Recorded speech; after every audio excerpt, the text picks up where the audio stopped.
নহয় এতিয়া কথাটো হৈছে এই সংগ্ৰামখন আমাৰ যিখন চলি আছিলে খিলঞ্জীয়া মানুহক লৈ সংগ্ৰাম চলিছে তাত হিন্দু মুছলমানৰ কথাটো নাছিলে কিন্তু কালি আজি চাওক মই ফুকননগৰ অঞ্চলৰ ল'ৰা ফুকননগৰ অঞ্চলত খিলঞ্জীয়া হিন্দু মুছলমান সকলো আছে কিন্তু ফুকননগৰ অঞ্চলত হিন্দু মানুহৰ ঘৰৰ পিছফালে হিন্দু বাংলাদেশী কিন্তু বাসভৱন নাই বা ভাড়াঘৰ নাই এক ঘৰ মানুহকো আমি থাকিব দিয়া নাই কোনো হিন্দু বঙালী মানুহক সন্দেহযুক্ত হিন্দু বঙালী মানুহক ফুকননগৰ গণপতি মেলা চকৰ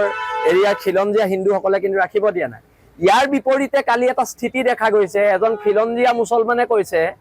যে বাংলাদেশীক আমি সুৰক্ষা দিমেই এতিয়া কথাটো হৈছে কি যদি বাংলাদেশ সুৰক্ষা দিম বুলি ইয়াত হুমকি দিয়ে তেন্তে আমিও হুমকি দিম আমি ইয়াত নিদিওঁ থাকিবলৈ যদি যুদ্ধ হয় হ'ব যি পৰ্যায়ৰ যুদ্ধ হয় এই যুদ্ধলৈ আমি সাজু আছোঁ আৰু শুনক মানুহখিনি বচাব লাগিব তাৰ কাৰণে যুদ্ধ হ'ব প্ৰয়োজনত হেংদাং হ'ব আৰু প্ৰয়োজনত যদি বিকল্প কিবা চিন্তা কৰিবলগীয়া বিকল্প কিবা চিন্তা হ'ব কিন্তু যুদ্ধটো হ'ব আজি শিৱসাগৰৰ দৰে জেগাত ৰংঘৰ চাৰিআলি ৰংঘৰৰ পৰা 100 মিটাৰ আঁতৰত ৰাতি 11টা বজাত সন্দেহযুক্ত মানুহ খিলঞ্জীয়া মুছলমান সকলো লগ হৈ নাৰায়ে তকদিৰ আল্লাহু আকবৰ ধ্বনি দিছে কিন্তু আমাৰ মুখত আজিলৈকে জয় শ্ৰীৰাম শুনিছে নেকি আমি জয় অসমৰ স্থিতিত আছোঁ জয় অসমেই কৈ আছোঁ কিন্তু তেওঁলোকে ক'ব নাৰায়ে তকদিৰ আল্লাহু আকবৰ আৰু আমিতো আজিলৈকে হৰ হৰ মহাদেৱ আৰু জয় শ্ৰীৰাম কৈ ৰাস্তাত ওলোৱা নাই এতিয়া এই কথা বতৰাবিলাকে এটা স্পষ্ট ইংগিত দিছে যে শিৱসাগৰৰ একাংশ খিলঞ্জীয়া মুছলমান মানুহে বাংলাদেশী মূলৰ সন্দেহযুক্ত মানুহক ৰক্ষণাবেক্ষণ দিছে সঁচাটো সঁচা আহক আমাৰ গোটেই প্ৰত্যেক ফুকননগৰ মেলা চকৰ গণপতি মই নিজেই যাম এক ঘৰ মানুহৰ পিছফালে হিন্দু বাংলাদেশী আছে নি আপোনালোকে দেখুৱাই দিয়ক সৰজমিন তদন্ত কৰক আপোনালোকে যেতিয়ালৈকে আমি হিন্দু বাংলাদেশী বিৰোধ কৰি আছিলোঁ মাৰোৱাৰী মানুহৰ বিৰোধ কৰি আছিলোঁ বেংগলী মানুহৰ বিৰোধ কৰি আছিলোঁ বিহাৰী মানুহৰ বিৰোধ কৰি আছিলোঁ তেতিয়ালৈকে আমি জাতীয়তাবাদী আৰু যোনদিনাই আমি মুছলমান বাংলাদেশী বিৰোধ কৰিলোঁ আমি সেইদিনা সাম্প্ৰদায়িক এইবোৰ কথাবোৰ নচলিববোৰ একদম স্পষ্ট কৰি দিছোঁ যদি শিৱসাগৰ জ্বলে জ্বলিব কি ভয় খাই আছোঁ নি কাবালে সিহঁতি জ্বলাব আমি কি হাতত খাৰু পিন্ধি আছোঁ জ্বলিব শিৱসাগৰ জ্বলিব মই কৈ দিলোঁ ইয়াত ভয় খাবলৈ নাই যদি পুলিচে এৰেষ্ট কৰে আজিয়ে এৰেষ্ট কৰি জেলত ভৰাই দিওঁ ইয়াত বিজেপি কংগ্ৰেছৰ কথা নাই আমি ৰাজনীতিৰ ঊৰ্ধত থকা মানুহ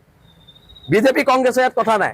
কোনোবাই দম দিব শিৱসাগৰত কিবা হ'লে কাকো সোধাই নেৰিম কোন হয়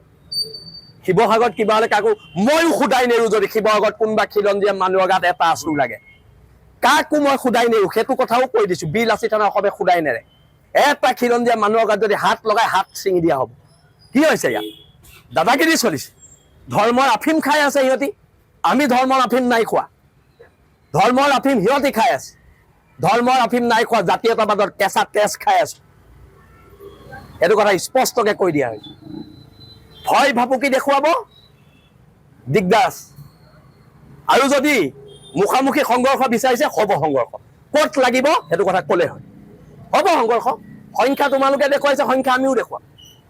আমাৰ সংখ্যা নাই নেকি আমাৰ ফুকননগৰ মেলা চকৰ মানুহবোৰ মেটেকা ঘাটৰ মানুহবিলাকে দৈকাপাৰ মানুহ বেতবাৰী মানুহে কি হাতত খাৰু পিন্ধি আছে আমি হাতত খাৰু পিন্ধি আছোঁ ইয়াত বাংলাদেশী সুৰক্ষা দিম বুলি শিৱসাগৰত ক'ব এতিয়া সম্প্ৰীতি ফেচবুকত কেইজনমান লিখি আছে সম্প্ৰীতি তেওঁলোকে দেখুৱাব লাগিব সদায় সম্প্ৰীতি আমি দেখুৱাম সম্প্ৰীতি সদায় আমি দেখুৱাম ঠিকা লৈ থৈছোঁ ইয়াত সম্প্ৰীতি দেখুৱাৰ ঠিকা লৈ থৈছোঁ নেকি আৰু মই পুনৰ কৈ দিছোঁ মোৰ নেতা হিমন্ত বিশ্ব শৰ্মাও নহয় মোৰ নেতা গৌৰৱ গগৈও নহয়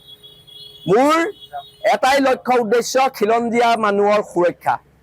এইটো কথা স্পষ্টকৈ কৈ দিছোঁ আৰু মই পুনৰবাৰ কৈছোঁ যে সম্প্ৰীতিৰ কথা লিখি থকা মানুহকেইজনে সেই মানুহকেইজনীৰ ওচৰত গৈ পেলাই সম্প্ৰীতিৰ কথা কওক আমাৰ ওচৰত আহি সম্প্ৰীতিৰ কথা নক'ব এতিয়া সম্প্ৰীতি শিৱসাগৰত শেষ যুদ্ধ হ'ব বছ সম্প্ৰীতি শেষ শিৱসাগৰত যুদ্ধ হ'ব চেলেঞ্জ কৰিছোঁ অপেন চেলেঞ্জ কৰিছোঁ দম আছে যদি তহঁতি লাগিবলৈ ক'ত লাগিবি কবি আৰু ইয়াত কোনোবা বিধায়কে দম দিব এইবোৰ নচলিব ইয়াত কাৰো কথা নচলিব সম্প্ৰীতি শেষ আৰু সম্প্ৰীতিৰ কথা ইয়াত কোনোবাই ক'ব বিনষ্ট কৰিছে তকদিৰ আল্লাহু আকবৰ ধ্বনি দিয়াকেইটা সম্প্ৰীতিৰ কথা ক'বলৈ কওঁ আমাক নহয় আমি জয় শ্ৰীৰাম কোৱা নাই আৰু নকওঁ আমি জয় অসমেই কওঁ সেইবিলাক মই নাজানো। সম্প্ৰীতি শেষ কিহৰ সম্প্ৰীতি? সদায় সদায় সম্প্ৰীতিৰ নামত বাংলাদেশী ভৰাব। আজি আমাৰ নামঘৰত এতিয়া এটা ভাদমহীয়া নাম হ'ব। চাওকচোন, এটা বহিৰাগত মানুহক আমি সোমাবলৈ দিওঁ নি নামঘৰত? আমি জাতীয়তাবাদ ৰাখিছোঁ, সি হিন্দু হ'ল বুলি আমাৰ নামঘৰত আমি সোমাব নিদিওঁ চবকে।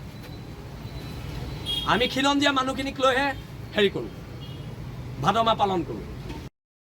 স্পষ্ট, সেই খিলঞ্জীয়া এজন মুছলমানো হ'ব পাৰে, তেওঁ যাব পাৰে। কিন্তু এটা কথা, এই এনেকুৱা ধৰণৰ নাটকবাদী ধান্দাবাদী ভোটৰ স্বাৰ্থত কথা ক'লে নহ'ব। যুদ্ধ হ'ব, সম্প্ৰীতি শেষ, যুদ্ধ হ'ব। যিকোনো খবৰৰ বাবে যোগাযোগ কৰক 7099017330 লগতে 7099017110 নম্বৰত।